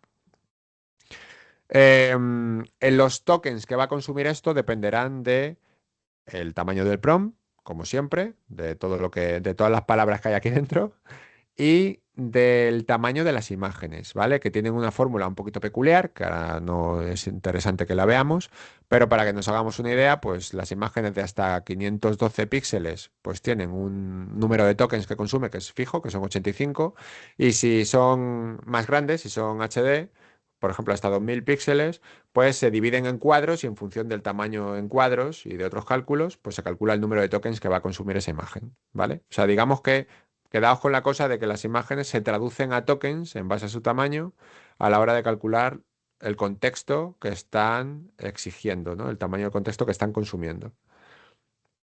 Y hay muchas limitaciones, como siempre en visión por computación. Si el texto es pequeño, si las imágenes son especializadas, como pueden ser radiografías y cosas así, pues no ha sido debidamente entrenado para eso. Si el texto que contiene no está en inglés, pues no lo va a poder leer en todos los casos. En muchos sí, ¿eh? O sea, quiero decir, le puedes pasar coreano y te lo lee, pero no hay garantías de que lo vaya a hacer. Vale, si quieres contar objetos que hay en la imagen, cuéntame peras, pues va a hacer un conteo aproximado. Está limitado por términos de uso que no puede usarse para captchas, ¿vale? Para saber lo que viene en un captcha y cosas así. O sea, hay una serie de limitaciones. Pero para los casos tradicionales de saber qué describe una imagen, pues es suficiente. Igual para la generación de audio, ¿vale? Podemos pedirle a recordad que estamos hablando de Chat Completions, ¿vale? Que es un endpoint para trabajar continuando la conversación. No es como lo que veíamos antes, que era específicamente para trabajar en transcribir textos o en generar audio sintético a partir de texto, ¿vale? No es, o sea, para transcribir audios o al revés. ¿Vale? Esos son modelos especializados que son más rápidos o más económicos que esto. Pero si hay audio dentro de nuestra conversación, Chat Completion puede procesarlo, ¿vale? Entonces, por ejemplo, aquí le podríamos decir que vamos a utilizar, además de texto, vamos a utilizar audio, ¿vale? Que para el audio utiliza la voz de Aloy, que es una de las voces del catálogo, en formato WAV, ¿vale? Y ahora, igual que siempre, le intercambiamos los mensajes. El usuario dice, ¿es un perro, TV un perro familiar? Y entonces el asistente respondería con voz, ¿vale? Porque es lo que nosotros le estamos diciendo, que la modalidad va a ser de texto a audio. Y permite varias modalidades. Podemos hacer que nosotros le entreguemos texto y él nos responda con voz para generar respuestas habladas, que nosotros le entreguemos voz y él nos responda con texto, que nosotros le demos audio y él nos responda con audio para hacer una interacción hablada, ¿vale? Pues todas estas cosas las soporta a la hora de completar una conversación. Nada, esto es otro ejemplo más. Y otra cosa que permiten los modelos de o sea, el endpoint de Chat Completions es el razonamiento. El razonamiento que son estos modelos O que hemos visto antes, ¿vale? Que son modelos que en lugar de priorizar dar una respuesta rápida, lo que hacen es dar respuestas más elaboradas, más pensadas, ¿vale? Que reflexionan antes de responder. Son un poco más lentos y son bastante más caros. ¿Cómo funcionan por dentro? Generando una conversación interna, ¿vale? Cuando utilizamos un modelo de este tipo, lo que va a hacer es que va a generar una serie de turnos de reflexión interna. Entonces, va a coger la entrada que nosotros le hemos dado, va a razonar sobre ella, incrementando el número de cosas, de información de la que dispone, ¿vale? Libremente, y va a generar una salida. Luego elimina el razonamiento y lo incorpora a la entrada, esa nueva información que ha obtenido, ¿vale? El resultado lo incorpora a la entrada y tenemos una nueva entrada extendida, enriquecida con ese razonamiento y repite el proceso. Vuelve a razonar y genera una nueva salida, ¿vale? Elimina el razonamiento, incorpora sus reflexiones a la entrada y lo vuelve a meter, ¿vale? Y así hasta que alcanza alguna de las restricciones que le hayamos puesto. Por ejemplo, el tamaño del contexto. Cuando ya no puede continuar razonando porque ha llegado al límite de su capacidad, ¿vale? Pues trunca el resultado y se queda con el resultado hasta donde haya llegado, ¿vale? Y eso es lo que nos entrega. Por eso ha reflexionado por dentro, ha elaborado mejor la respuesta y nos va a dar para razonamientos complejos, ya vimos que esto era de hecho una técnica, una estrategia de ingeniería de prompts, ¿vale? Hacerle reflexionar sobre su propia respuesta. Pues lo que hace es hacer eso internamente. Pero claro, esto hace que sea mucho más lento porque tiene que hacer varios pasos y además bastante más caro porque está consumiendo muchos más tokens y está computacionalmente está tardando más, ¿vale? O sea, está trabajando más. Podemos limitarlo a través de distintos parámetros, ¿vale? Pues cuántos tokens vamos a permitirle que consuma antes de que llegue al límite físico, digamos, de tokens, ¿vale? El esfuerzo de razonamiento, cuánto tiene que acelerar en el razonamiento para no pasarse mucho rato pensando. Hay distintas formas de hacer que esas conversaciones internas no sean demasiado largas, pero que existan en cierta medida, ¿vale? Para equilibrar un poco el coste. Entonces, básicamente la llamada es la misma que la normal y corriente, salvo que estamos atacando un modelo de razonamiento y que podemos especificar estos parámetros de esfuerzo, ¿vale? Pero por lo demás, nosotros le vamos a dar la entrada del usuario y él te va a dar la salida del asistente. Y si queremos continuar la conversación, pues sería ir incorporándolas a esta lista de mensajes y él seguiría produciendo salidas y salidas hasta que nosotros paremos. Tenemos también aquí la capacidad de usar salidas predichas, ¿vale? Predicted outputs, no sé cómo se traduce. Que básicamente es que si nosotros sabemos que casi todo lo que va a tener que respondernos, pues evitamos que piense innecesariamente. Por ejemplo, si tenemos un documento de 20 páginas en el que estamos hablando sobre, yo que sé, un producto, y básicamente lo que queremos es que cambie el nombre del producto por otro nombre nuevo, pues no tiene sentido que él reflexione sobre todo lo que se dice en el documento, ¿no? Solo va a atacar donde detecte que están esas palabras. Pues nosotros podríamos decirle que le podíamos dar esa plantilla, ese documento final, y decirle que trabaje sobre él, ¿vale? Aquí, por ejemplo, le estamos dando un trozo de código y le estamos diciendo, reemplaza la propiedad nombre de usuario con una propiedad email, ¿vale? Y le pasamos este trozo de código, ¿vale? Si os fijáis en la petición, en los mensajes, el usuario le ha dado ese prompt y le ha dado este trozo de código que iría aquí pegado, ¿vale? Y entonces le aportamos la predicción, le aportamos el resultado que nosotros creemos que se parece mucho a lo que él nos va a responder. Que en este caso es otra vez este bloque de código, porque si solo queremos que cambie username por email, pues el resultado se va a parecer mucho a esto. Pues se lo ponemos aquí también, ¿vale? Entonces él va a utilizar, va a intentar trabajar sobre este contenido en lugar de generar el suyo propio. Nos va a dar distintas alternativas y nos va a informar en la respuesta de cuántos tokens ha ahorrado, básicamente, de lo que podría haber producido, ¿no? Entonces te dice, vale, la predicción que me has dado he rechazado 10 tokens y he aceptado 18. O sea que hemos ahorrado 18 tokens gracias a que le hemos dado la predicción del resultado. ¿Vale? Y el resultado que nos entrega aquí entre las respuestas, pues sería este, que básicamente es exactamente igual que el de antes, pero cambiando username por email, ¿vale? Esto aquí es muy pequeño, no tiene sentido ni siquiera que se lo pidamos a GPT, pero es para que me entrase en la diapositiva. Pero, pero vaya, que esto cuando estamos hablando de textos muy amplios o de código fuente extenso, pues sí que es interesante y acelera bastante la respuesta y además nos ahorra mucho coste.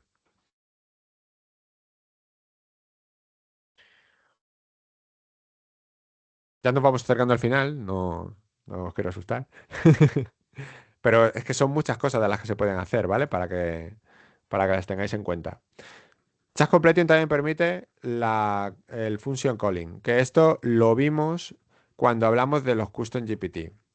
En los Custom GPT podíamos configurar acciones que podían acceder directamente a servicios de terceros. Por ejemplo, lo usamos para acceder a GitLab y hacer acciones sobre GitLab. O lo usamos para... ¿Para qué más lo usamos? Que no me acuerdo. Para acceder al tiempo, ¿vale? A un API de clima y pregunté que nos hiciera un asistente típico de dime recomendaciones de ropa para ese fin de semana, ¿vale? Pues esa capacidad de acceder a otros sistemas se consigue a través de esta característica, ¿vale? De function calling. Y la diferencia entre la de ChatGPT y esta, la de los Custom GPT, mejor dicho, y esta, es que en Custom GPT estamos actuando, está haciendo la llamada, y aquí no. Aquí solo nos está dando la llamada que nosotros tendríamos que hacer. Recordemos que cuando estamos hablando de las APIs, estamos hablando de que son herramientas para integrarlas en nuestros sistemas, en nuestro software. Entonces no van a actuar por nosotros, pero nos va a dar todas las facilidades posibles para podernos integrar con ese software, ¿vale? Veamos un ejemplo. Em, Nosotros tendríamos que configurar la herramienta, ¿vale? Dándole información de qué operaciones son las que puede hacer el sistema. Igual que hacíamos la otra vez, entregándole una especificación en Swagger, ¿vale? En Open API.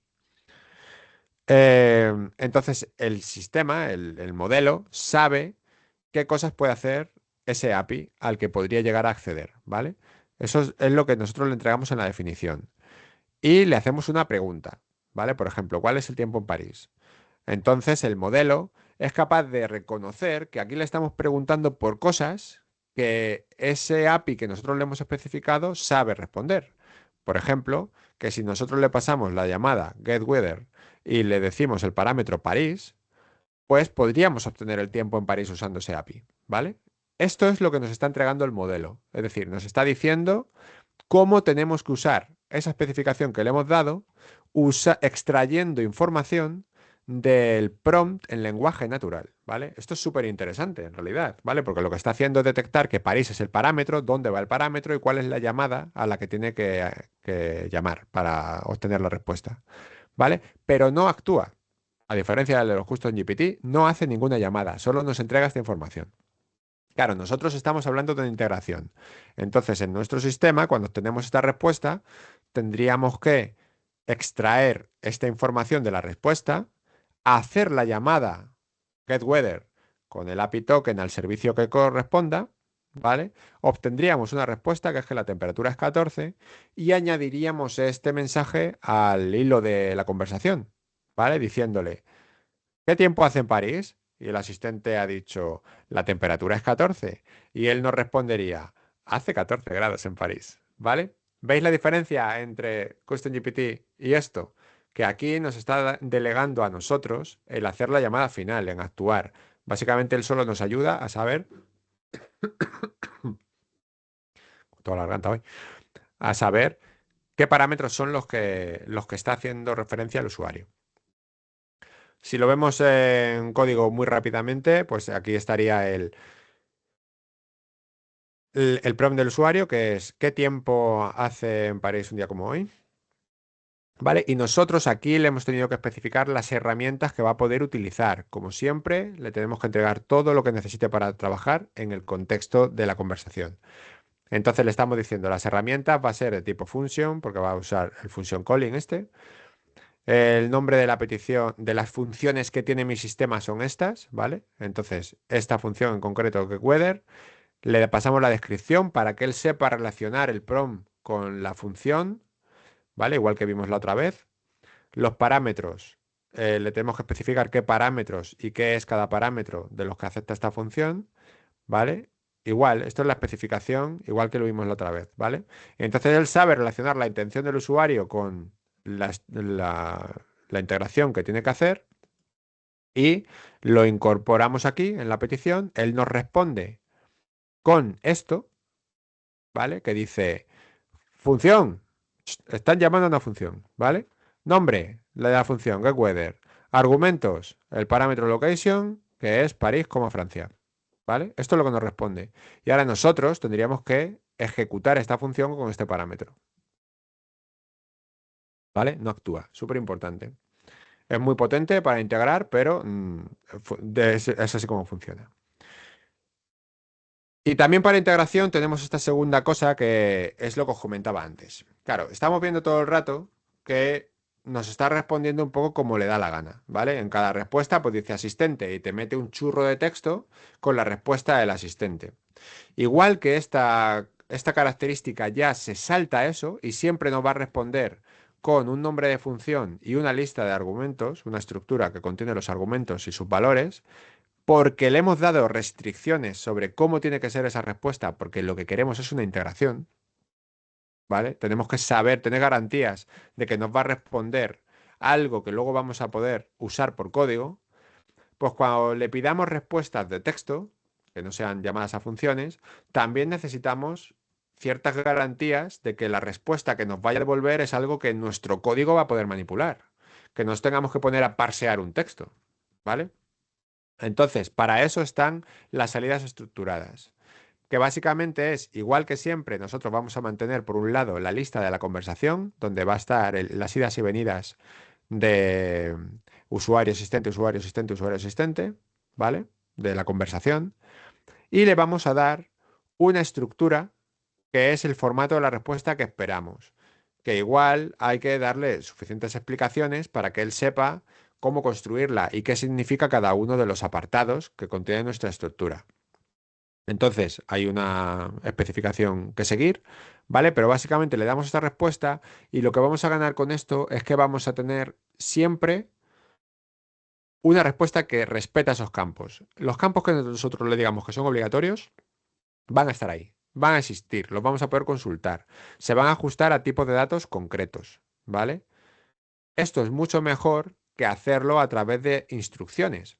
Recordemos que en la conversación uno de los parámetros que le podemos pasar es el parámetro del sistema, el de desarrollador, ¿no? El que nosotros determinamos para toda la conversación qué instrucciones, cómo va a tener que comportarse. Entonces nosotros aquí le podríamos decir, igual que hacíamos cuando usábamos ChatGPT, le podemos decir, tienes que responder siempre con un formato de este tipo, con 3 puntos. El primero va a ser el valor, el segundo va a ser el color, el segundo, ¿vale? Le podríamos dar esas instrucciones.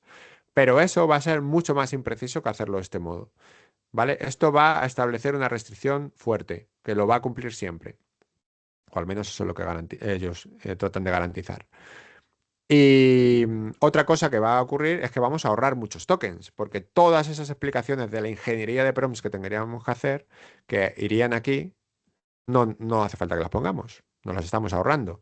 Van a ir aquí, pero esto no computa contra los tokens, va fuera de... Está en la...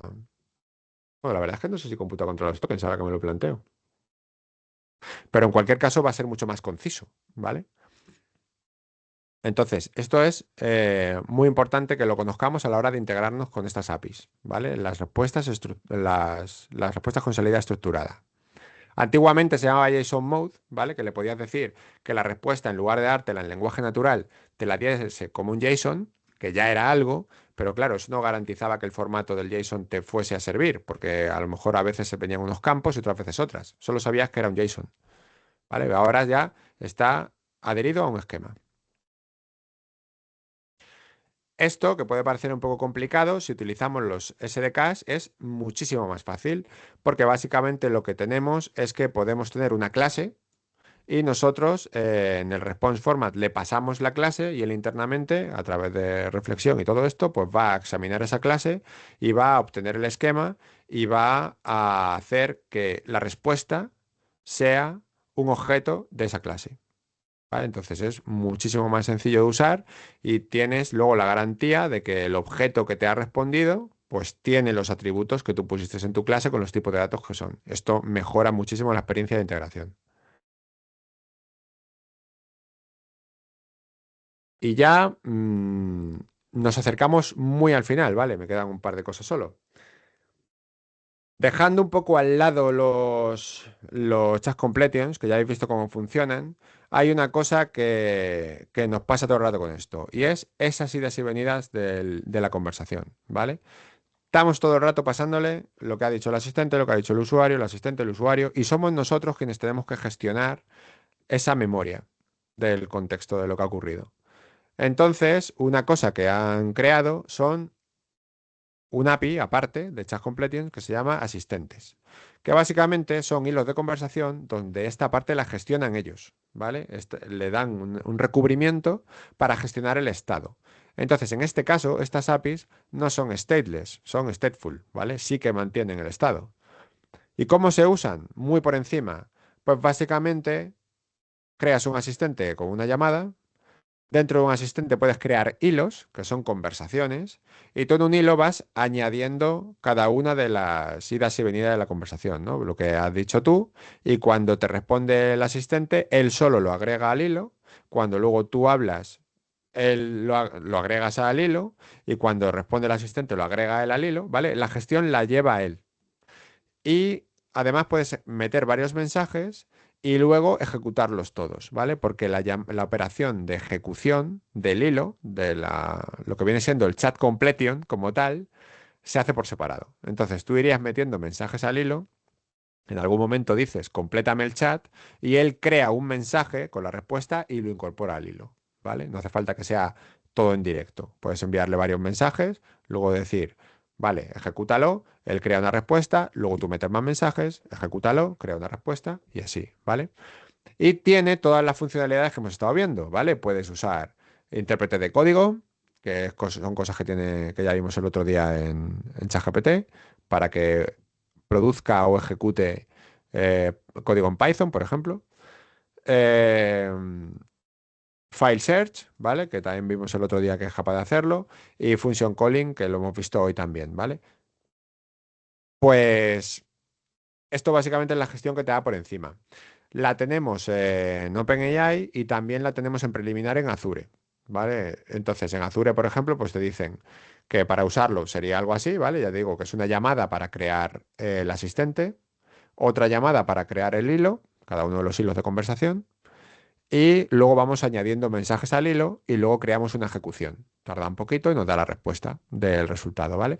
Y la desventaja con esto es que él se encarga de toda la gestión de tamaño máximo de contexto y se simplifica mucho todo el trasiego de datos porque no le tenemos que estar todo el rato enviando toda la conversación, ¿vale? Entonces también economiza en ese sentido.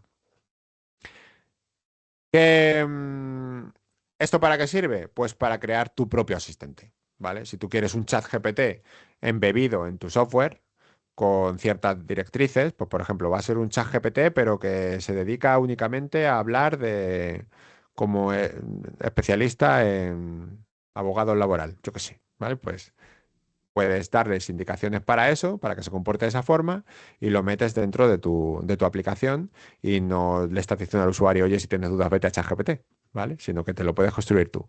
Que ya lo podías hacer con el Chat Completions, pero ya digo que es más pesado porque tienes que hacer tú un montón de cosas.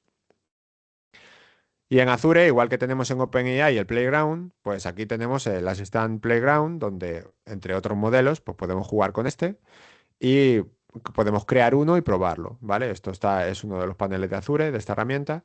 Entonces, aquí pues podemos crearlo rellenando estos valores y una vez que lo hemos creado, le damos la serie de herramientas que tenga que utilizar, ¿vale? Todo lo que necesite. Por ejemplo, fijaos que aquí podemos añadir una base de datos vectorial, ¿vale? Un almacén de datos vectoriales para que busque documentos semánticos. Internamente va a utilizar los embeddings, ¿vale? O sea, fijaos que nos está quitando mucho, mucho trabajo.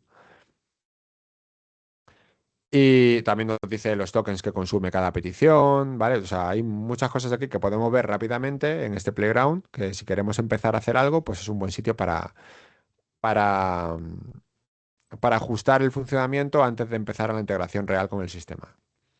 Y una vez que lo tenemos configurado, pues podemos incluso usarlo, ¿vale? Aquí te dan una especie de preview de cómo se vería el asistente y puedes intercambiar mensajes con él y ver el log de todos los mensajes que se están intercambiando y verías cómo te está respondiendo, si te gusta el tipo de respuesta, si haces lo que quieres o si no, e ir balanceando un poco y ecualizando la interacción.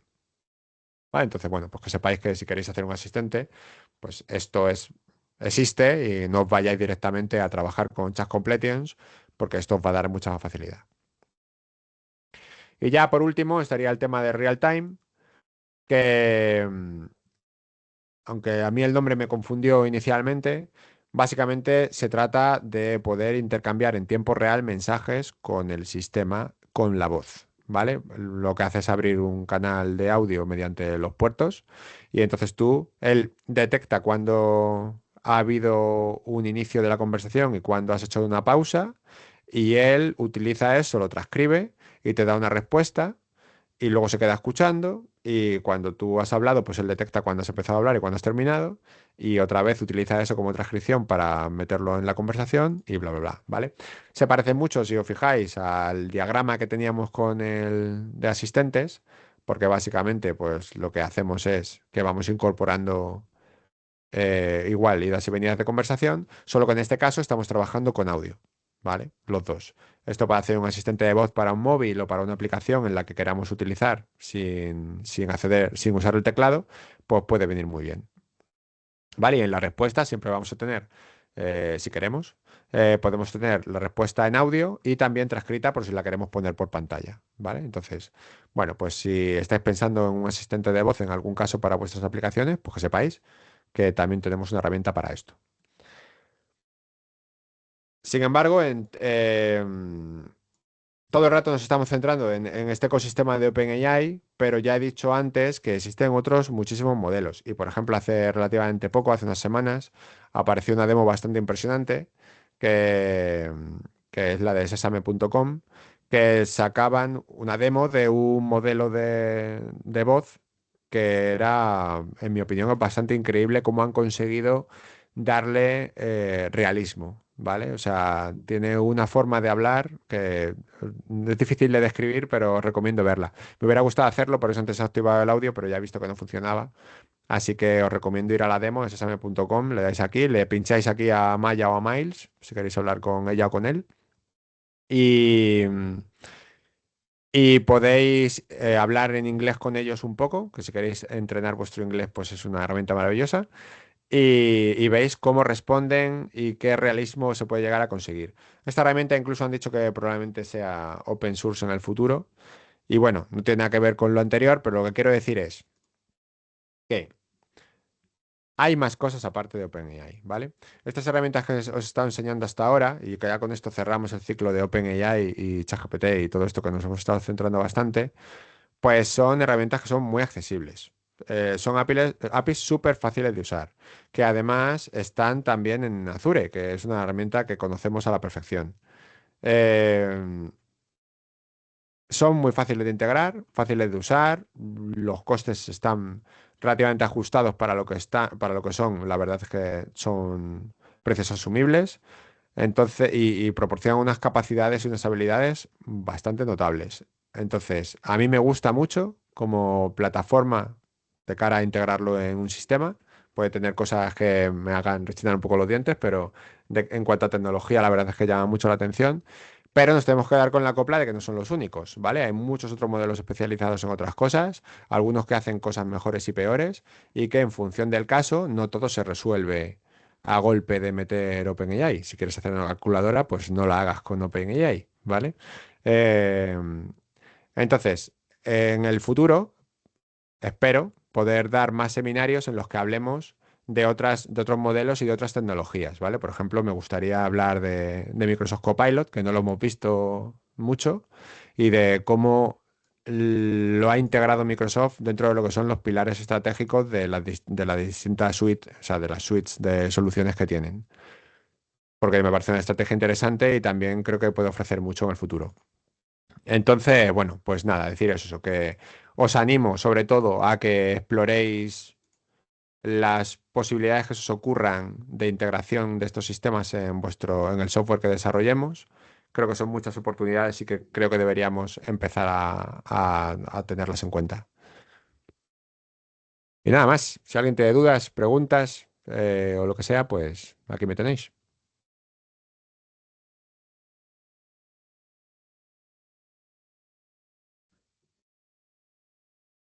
Alberto se sonríe.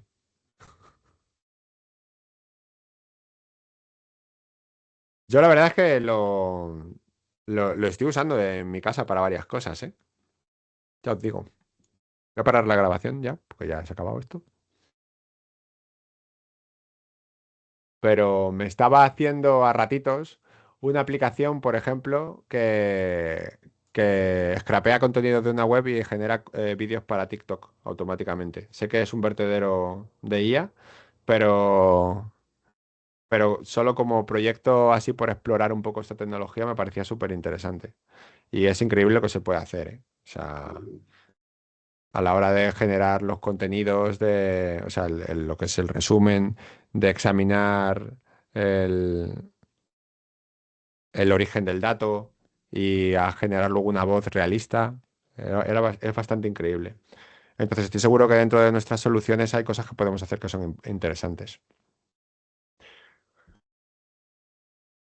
Y nada, pues cerramos aquí. Si nadie tiene nada que decir, venga.